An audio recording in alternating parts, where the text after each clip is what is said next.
Hello, hello, everyone. Thank you for tuning into the Peace Podcast. This is season 2, episode 22.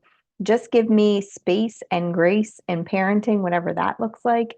And I landed on this one based on some parenting guilt that I have been having for the past couple of weeks. And so I thought this would be something that would be important to talk about. And I don't feel like it's talked about enough because we kind of, as parents, just try to trudge through and say everything's going to be fine. And when we feel guilt, we feel guilty about our guilt. So we don't want to share that with other people because we think it paints us in a negative light. And I think it's kind of time that we just get real about parenting, how it feels, some places that we need to make sure that we're giving ourselves grace, and then the difficulty of trying to give our kids space to feel their own feelings and what they're experiencing. And I do want to say that there's a trigger warning inside of the initial story that I'm telling. And so if you are one of those people who are triggered by domestic violence situations and information, or if you're triggered by just violence in general, I would say skip the first 3 minutes of this so that you don't have to experience that if it's going to be triggering to you. So, I was talking to one of my children, and this was a couple of months ago. And he explained that he was frustrated with me because I'm the reason why he has to experience two different households, and I'm the reason why his dad can't be here.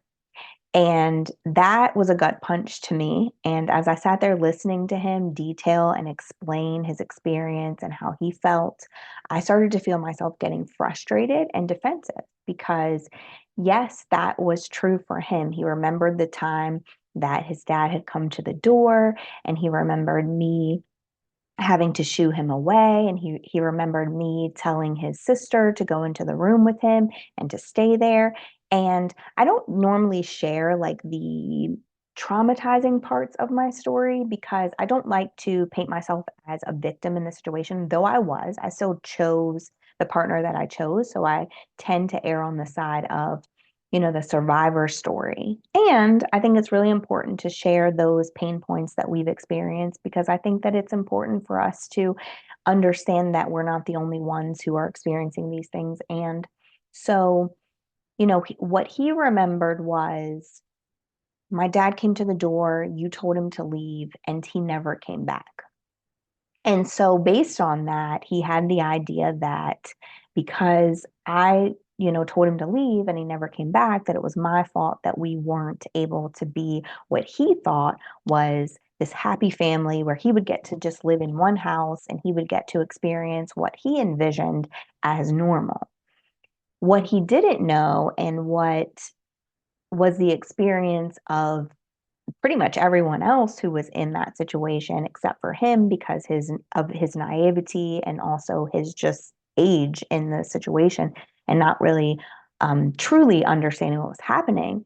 But what everyone else remembers is the violence that happened prior to that, the being at a movie theater and sitting next to him and being threatened and being told that he was going to follow me home. And the reason he was there in the first place is because if you've ever been in a situation where you're trying to co-parent with somebody, like when I was in the situation prior, like I was able to do things with my oldest dad, and like we still did things that let him know that his parents didn't hate each other, so that he would understand that we didn't hate pieces of him.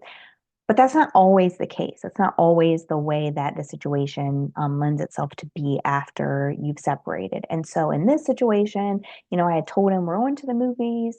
He wants you to come. You most certainly are welcome to come watch the movie with us, etc. It doesn't mean that we're going to be together, but he would like for you to be there. And so he came, and during the movie, he didn't even sit next to him. He sat next to me, and I should have known that that was going to be um, a more violent situation or more of him like being coercive and trying to control me. But at the time, I was still in denial of the situation that I was in, even though I knew that we weren't going to be together. And so he didn't see the violence in that situation. He didn't hear him whispering threats into my ear. He didn't hear me asking him not to come to my house, not to follow us home. He didn't hear me tell him that I was not going to be letting him in based on the experience inside of the movie theater, and me literally being in fear for 2 hours while we were watching the movie and thinking of ways to exit and how I was going to protect my kids. And he didn't understand the reason that I asked him to leave is because I had told him not to come in the first place, and he did it anyway because he was banging on the door, and, he thought I was just not letting him in. But he also didn't read the text messages that were being sent and the threats that were being sent and just the annihilation of my character and the pure fear that I was feeling in that moment. And I still feel guilty because he doesn't have what he deems to be normal. I still feel guilty that he experiences, going to his friend's house and seeing them get to be with their mom and dad, and him feeling like he has to choose between the two. Like, in order to want to be with my dad, I also have to be okay with leaving my mom. And in order to want to come back to my mom, I also have to be okay with leaving my dad. And he feels like it's a choice consistently. And no matter how much reassuring happens, that those are still his feelings and that's still the reality that he's processing. And so I tell you that story to say that happens all the time. It doesn't matter if you're in a home that is, I don't like to use the word broken because it's not broken, but a home where you don't live in the same house and you're divorced or you're separated. It happens if you're even in, a situation where you're still married and you guys are still together, but there's, sometimes where your kids are frustrated with you, or they have created a reality in their head that isn't what actually exists. I mean, it happens when you're on the playground, right? You tell them you can't play with that old rickety merry-go-round because there's rust, and you know all of the dangers of that thing, but in their head they think, well, she's just trying to control me, or she doesn't want me to have fun, or she's not letting me do the things that I want to do. And so what happens when we allow our kids to have the space to feel what they feel, but we also give ourselves the grace to understand why the situation is the way it is, or we reacted the way that we reacted? I think sometimes we get into this space, and that's like my favorite word, but we get into this space where we don't allow for two things to be true at the same time. So if they feel this, then certainly my intentions couldn't have been this because this is their reality. And if my intentions were really this, then would that be their reality? Or if they feel this, they should stop feeling that because my intentions were this.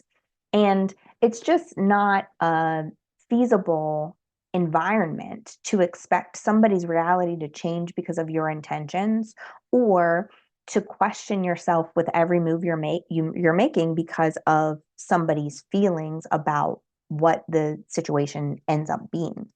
So we have to hold space for their reality. And so I've had conversations with my oldest where, he feels a certain way. His anxiety maybe makes him feel a certain way about, the way that I am and the way that I process the things that are going on and the way that I talk to him about it and question him or whatever.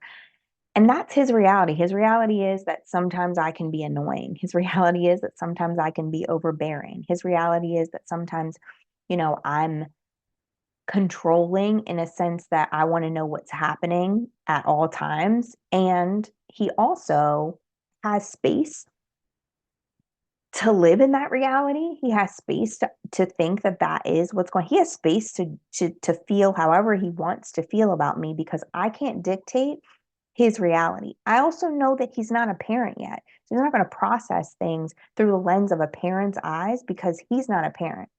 Does that mean that it still doesn't affect me negatively? No, it doesn't.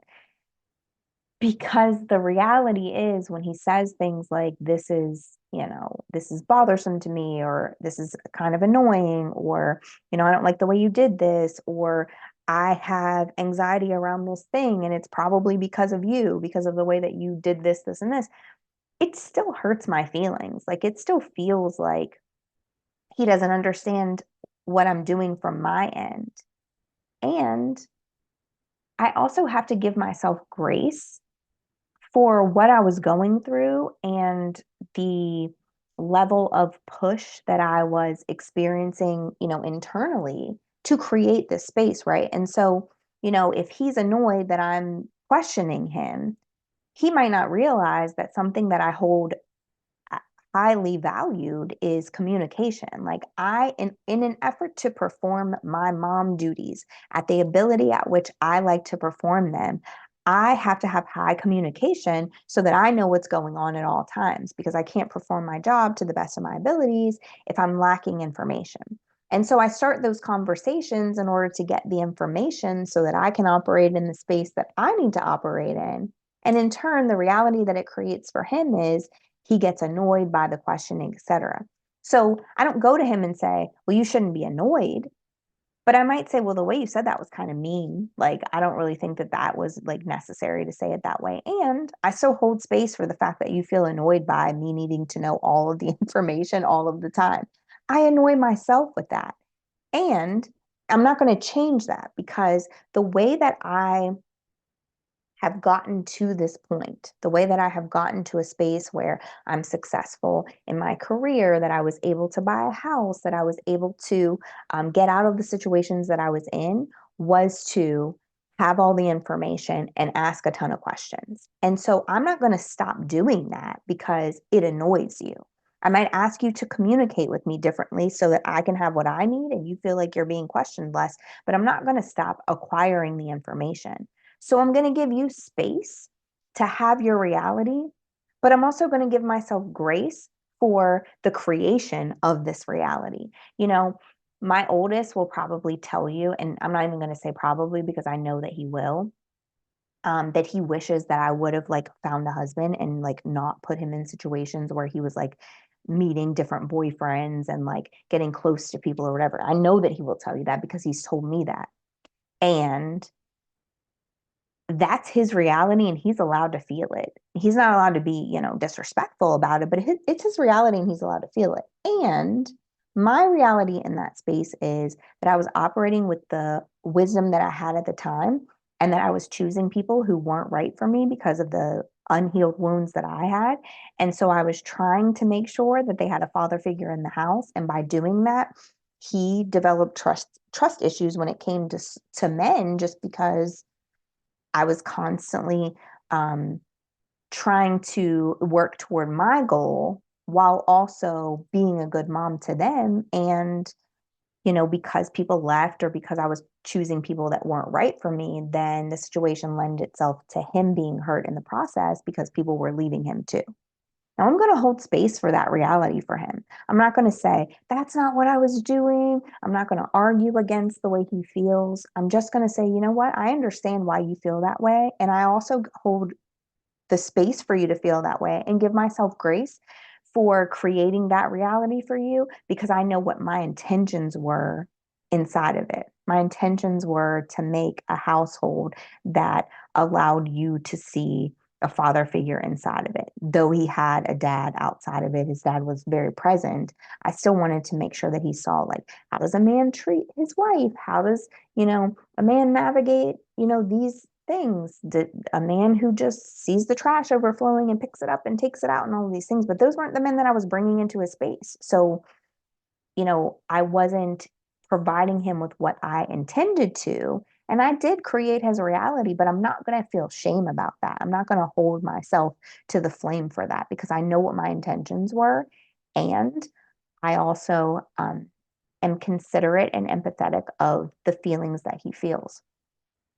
The other thing is that his emotions are allowed to be there, and so are all of my kids. For instance, like um, there was a conversation that I had with my daughter, and she was really frustrated with me because I was like, we are in middle school now. We have to take a shower every day. You should take a shower every morning. Da da da. And she gets really busy with her friends. Plus, she's like undiagnosed ADHD, and we do coping mechanisms, not medicine. And so there's this whole like thing inside of her where she'll have the alarm go off, and she'll have all the things that she needs to remind her that it's time to get in the shower, but she gets so sidetracked with playing with her friends and all these things. And I'm like, okay, she must have gotten in the shower. And then the next morning she didn't get in the shower.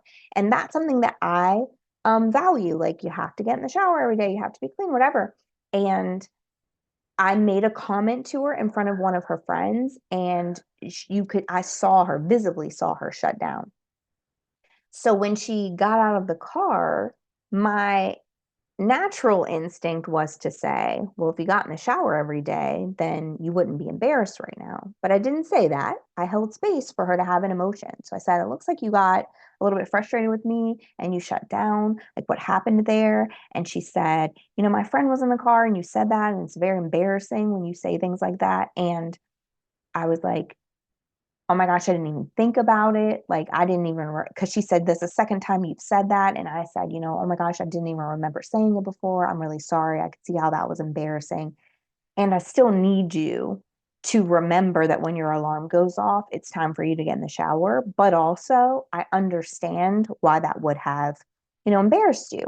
And I apologized for saying it in front of her friend, but I didn't apologize for the nudge of, we need to make sure that we listen to that alarm. And when it goes off, we need to do what the alarm is telling us to do.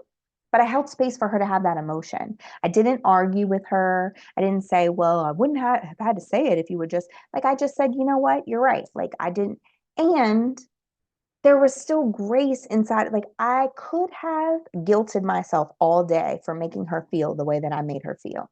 And initially, that was probably my knee-jerk reaction, was to feel just so guilty and use her emotions as data for how good of a or bad of a parent that I am.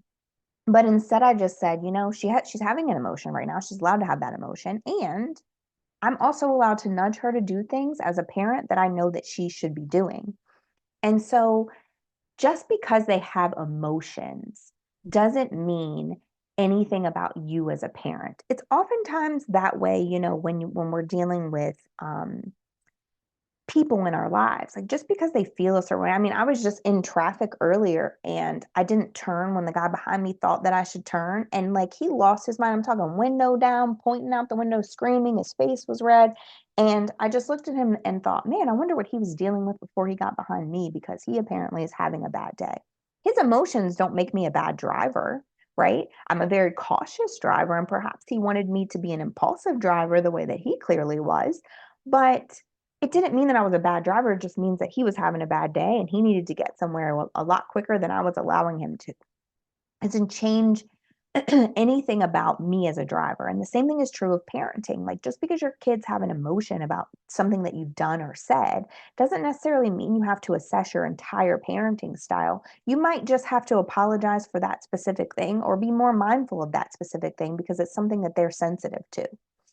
And the other thing is, you have to understand that you're not always the cause for their emotions. So you can hold space for the fact that they have emotions, but you don't have to, like, if there's a hysterical response, it's usually historical and it's not always attached to you. So one time, like, the oldest and I got into this little tiff, and he was telling me, like, he gets frustrated when people don't tell him the full and honest truth, which is funny because my frustration with him is, open and honest communication, but, he doesn't want me to ask him the questions.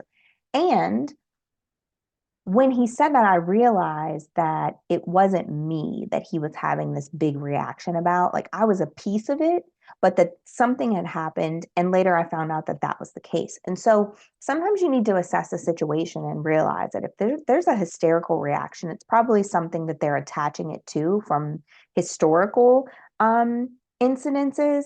And you just have to assess that and realize that you're not always the cause for those large emotions. I mean, our jobs are really hard as parents, right? We have to deal with the ebbs and flows of their emotions, the ebbs and flows of our emotions, and just life in general. So if you're not giving yourself grace, you're holding yourself accountable to this idea of perfectionism, and it just doesn't exist anyway. And then you're letting their emotions dictate your life. And I don't know about you, but a 12-year-old's emotions are all over the place. And so I would never want a 12-year-old's emotions dictating anything, let alone my entire life. So you have to give the space and the grace for yourself to realize that they can have any emotions they want. Their reality can be their reality, but doesn't mean that you're the cause of every single thing that they're experiencing. I had this conversation with my mom as well. Like the way that my sister and I navigate the world, some of it is a result of my parents getting a divorce, but also like everything we do as adults don't that they're not an indication or data that means something about who she is or who my dad is. It's just defense mechanisms that we've built, and that's how we navigate the world. Everything isn't always about that person, even if that's the reaction that we have to that person. So that's just something to keep in mind as we're navigating this journey of parenting. And, I say all the time, like, I'm in such a unique position because I have an adult child, I have a teenage child, and then I have the little one who just turned 7. And so I'm parenting three different areas of life all at the same time. So it allows me to see like the experience that happened at the teenage age, how does that transcend into adulthood? And those little kid emotions, how does that transcend into teenage years? And I'm kind of able to piece it together to discern like what's a really big deal and something that I need to pay attention to, and maybe what's not such a big deal and something that I just need to let them work through. And the last one is your kids are going to judge you, right? They're going to say, that's not the way I would do this. That's not the way I would parent. I hate the way that you do this. Um, my little one sometimes says, uh, he doesn't say he hates me, but he says something like, you know, like, I wish I had a different mommy. And like, I could determine that as disrespect. But at nighttime, when he's going to sleep and he says his prayers, he apologizes for it. And he also like prays and says, with gratitude, thank you for giving me the mommy that I have. And so they're going to judge you. They're going to judge you with their limited vision of the world. They're going to think that you're controlling. They're going to think that you don't want them to have fun. They're going to think that the way you do. I mean, my oldest has told me that he won't let his kids have a phone or watch YouTube when he's a parent. And that's his limited vision based on his 23 years of existence, and he's not a parent yet. So he might judge the way I do things, and that's okay because he's allowed to have a feeling about the way that I do things. And I also know based on, and I'm not saying that I'm right, right? I'm just saying that based on my insight and my wisdom and my navigation of parenthood since the time I was 18 years old, these are the ways that I do things, and these are also my kids and the kids that he has. He's going to be gifted them by God to parent them the way that he knows how. And so you have to have a little bit of a thick skin against their judgment, the way that we just have to have thick skin against anybody's judgment because you're going to be judged. And eventually, those judgments may lead to feelings of adoration for you and feelings of um, resentment for you. Like, you don't know how the way that you navigate this parenting journey is going to make them feel. There might be things that you do that make them resentful that they would never repeat with their own kids. And that's okay. They're allowed to judge the way you do things. It doesn't mean anything about you. And if one day you have a blow up about that thing and they have an emotional outburst about that thing, that's also okay because you are navigating this journey with the wisdom, intuition, and discernment that you have to navigate it. And they're navigating it from their limited vision as children.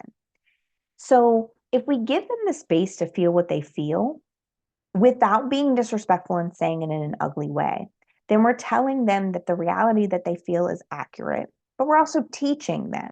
Like these are all teachable moments. I know you feel like I'm trying to keep you from having fun on this playground, and this piece of equipment isn't safe, and I really don't want to end up in the emergency room getting you fixed from something that happened on this faulty piece of equipment. So we're just not going to play with it. They still might feel the way they feel, but you're educating them, you're allowing them to feel it, and you're still standing true in what you know to be good as or to be good parenting for your children. Um, and they may be annoyed by you constantly checking on them, and you might have to self assess and be like, you know what? This kid doesn't want me to check up on them all the time. Then I'm not going to check up on them. I'm just going to let them, I'm going to navigate with the limited information that I have, and I'm going to let them deal with whatever the consequences of me not having all the information I feel like I need is. I'm not going to say, well, you should give me more information and then I wouldn't have to ask you questions. No, okay, you don't want me to ask you questions. You feel annoyed by the fact that I'm asking you questions, so I won't ask you any more questions. I'll leave it up to you to communicate with me, and what you communicate with me is what I'm going to make decisions based off of. And if that means you missed dinner because you had to go to work and you didn't tell me you had to go to work, I'm not in control of that. I'm only in control of navigating with the information that I have. And so I say all this to say that we need to give ourselves a little bit of a break. I've sat in tears many of nights, and I've placed this heavy pressure on myself because I don't want my kids to have to go to therapy because of me. They probably will because I've navigated with just the vision that I have, and it's all the wisdom and vision that I had at that time. And I made a ton of mistakes.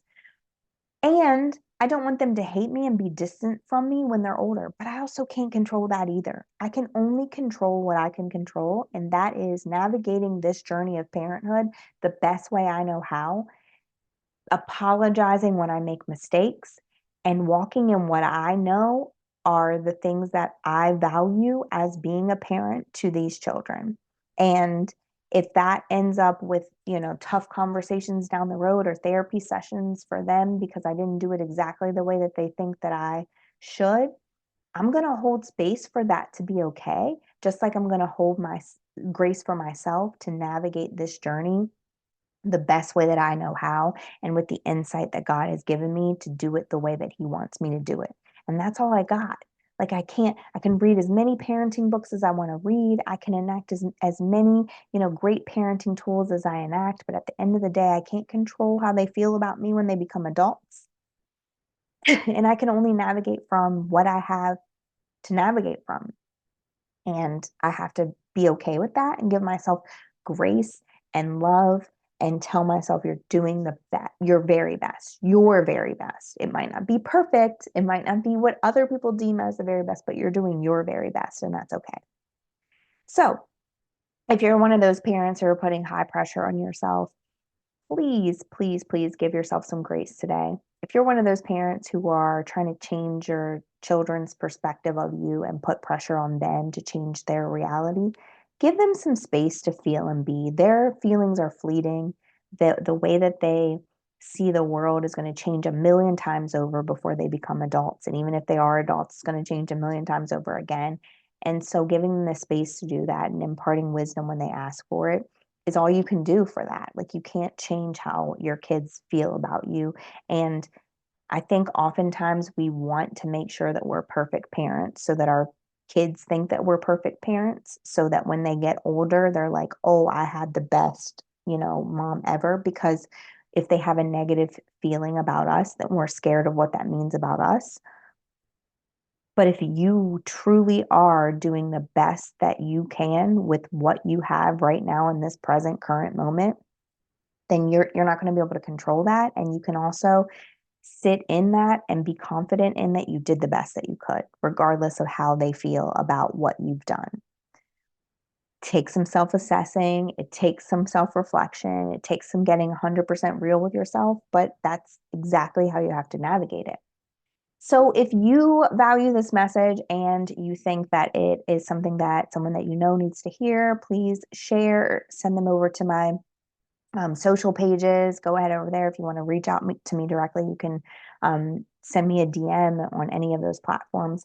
And also remember that if this really helped you see things differently, I really want to limit the amount of bondage that we're holding ourselves in and held to. And I think that the way to do that is really to get real about what we're experiencing and share our testimonies with each other so that we know that we're not alone in those experiences. So if you listen to this and it resonated with you, remember that listening to a message and keeping it to yourself is selfish, but sharing it with other people might just be the catalyst that they need to change their situation to get out of the bondage that they're in. I appreciate you all for listening. I thank you for coming back every week, and I will see you again next week.